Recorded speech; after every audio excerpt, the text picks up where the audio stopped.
मुंशी प्रेमचंद द्वारा लिखित ईदगाह कहानी का सारांश। ईद के अवसर पर गांव में ईदगाह जाने की तैयारियां हो रही हैं।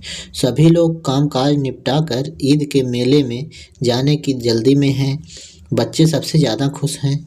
उन्हें गृहस्थी की चिंताओं से कोई मतलब नहीं। उन्हें तो यह भी नहीं मालूम कि उनके अब्बा जान ईद के लिए पैसों का इंतजाम करने चौधरी कायम अली के घर दौड़े जा रहे हैं, और यदि चौधरी पैसे उधार देने से मना कर दे तो वह ईद का त्यौहार नहीं मना पाएंगे। उनका यह ईद की खुशी के अवसर पर मुहर्रम जैसे मातम में बदल जाएगा। बच्चों को तो बस ईदगाह जाने की जल्दी है। हामिद 4-5 साल का दुबला पतला लड़का है। वह अपनी दादी अमीना के साथ रहता है। उसके माता पिता गत वर्ष गुजर चुके हैं, परंतु उसे बताया गया है कि उसके अब्बा जान रुपए कमाने गए हैं। उसकी अम्मी जान अल्लाह मियाँ के घर से उसके लिए अच्छी अच्छी चीज़ें लाने गई हैं। इसलिए हामिद आशावान है और प्रसन्न है। अमीना स्वयं सवैयों मीठा पकवान के इंतजाम के लिए घर पर रहकर हामिद को 3 पैसे देकर मेले में भेज देती है। गांव के बच्चे मेले की ओर चले। हामिद भी साथ में था। रास्ते में बड़ी बड़ी इमारतें, फलदार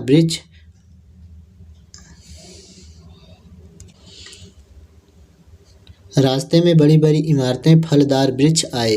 बच्चे कल्पनाशील होने के नाते तरह तरह की कल्पनाएं तथा उन चीज़ों पर टीका टिप्पणी करते आगे बढ़ते जा रहे थे। रास्ते में पुलिस लाइन आने पर एक ने कहा, यहाँ सिपाही कवायद करते हैं।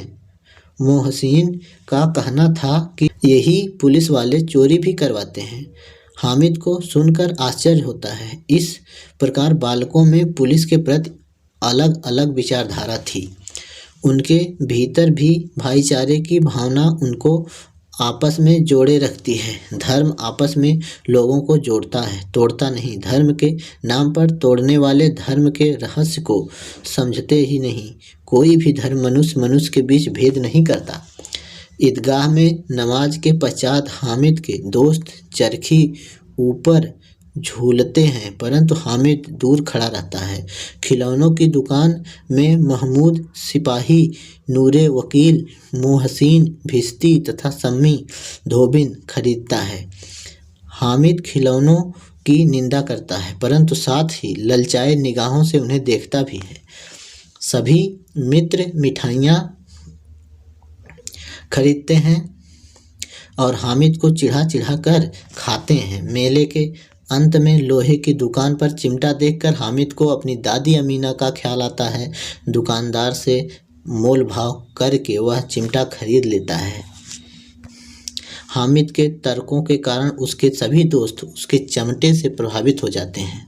घर पहुंचकर दोस्तों के खिलौने किसी न किसी प्रकार टूट जाते हैं, मगर उसका चिमटा कभी नहीं टूटता। हामिद के घर पहुंचते ही दादी अमीना उसे गोद में बिठाकर प्यार करने लगती हैं। अचानक हाथ में चिमटा देखकर चौंक गई। पूछने पर वह बताता है कि उसने मेले से 3 पैसे का चिमटा खरीदा है। दादी उसकी नासमझी पर क्रोधित होते हुए पूछती है कि पूरे मेले में उसे कोई और चीज़ खरीदने को नहीं मिली।